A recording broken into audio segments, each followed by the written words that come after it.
Hi guys, and welcome to this new lecture in 3D in After Effects camera tool. We have seen a lot of animations about the camera and how to animate the camera, but you have to admit that animating the camera is not so easy. But there is a simple solution that I will always use that will render all these animations very easy and very simple. First of all, let's go create a new camera. For the sake here, I'm gonna take a 35mm, which is already there, and I look at my dimensions. They are okay, no problem. I don't want any changes. Now, animating the camera, if you come to transform, you will have the transformations, but okay, it's quite hard. What do we do? First of all, I want to show you that if you change layers here, the camera wireframe disappears. How to make it appear all the time? You come to your composition here, you click and you say view options. It has very many options and I bet they are all ticked here. One option is camera wireframe.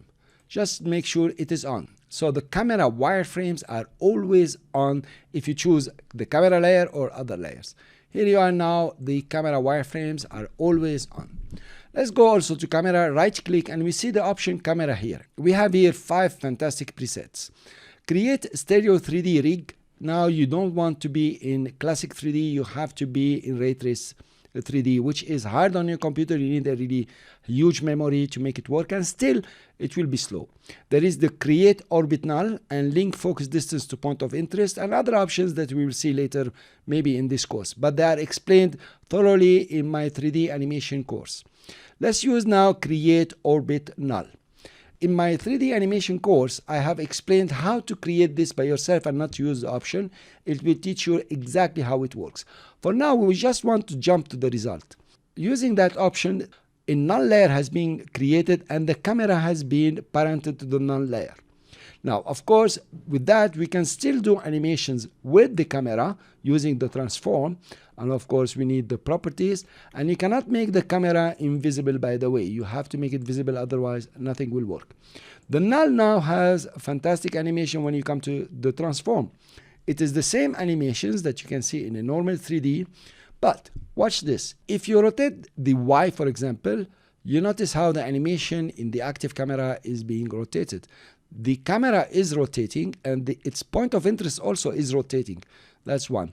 If you use the Z rotation, notice the rotations are really nice. Let's put this one to 0. Now the rotations are like normal and we are used to them. And of course, you can use the X rotation, and that is flipping the layer. Now orientation, I don't advise you to use it, but the position is pretty easy. Now you are panning. And you are panning up and right, and of course you're zooming in and out the way you want. Let's start creating an animation with the null layer. That will be interesting. So we keyframe the position. Let's go to 1 second first. So that's a final position. Keyframe the position. We keyframe X, Y, and Z, for example. Notice we still have an animation here, and things might not go the way we want, but then we will adjust them. Cool, and let's come to position. For example, we can pan it down. That's one, even more. Okay, so now we have a simple animation where they come and they settle. It's quite interesting already, if you notice. Not bad. If the layers were coming from the border of the rectangle, it would have been even better. Good. When it starts, let's give it a rotation of 45 degree. 45 degree, for example. You notice what's happening here. We can see everything that's happening. Let's give it a Y rotation of -45 just to make things work. And the Z rotation, maybe we leave it what it is, and then we take the Z, we push it out this way. Cool. Now everything is out. Let's run our animation and see. Now this is cool. And you notice how it has become very easy to use the 3D animation for the camera. Just to point to you that the text layers do not contain any animation in 3D. They just have their own simple animation, and they are animated now in addition with the camera.